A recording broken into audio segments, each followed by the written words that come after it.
Aamusta iltaan nälkäinen kultakutri tahtoi. Puuroa! Pienet porsaat huomasivat puuronsa olevan mennyttä ja lähtivät kukin taholleen rakentamaan omaa taloaan.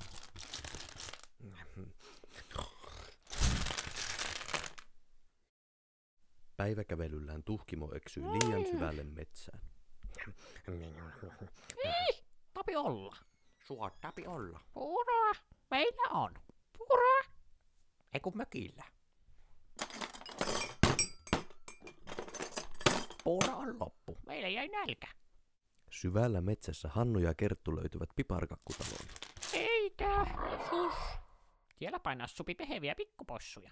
Kuulostaa herkulliselta. Puuroa! Hakkaa pialle. Ei ole puuroa. Sinne män. Puuroa? Mikä se tuo? Aatsusi!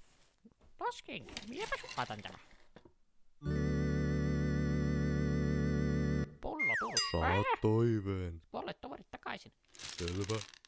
Olipa kehno henki. Seis, minä syön Ota teidät. pullo. Toiveen. Moottoripyörä.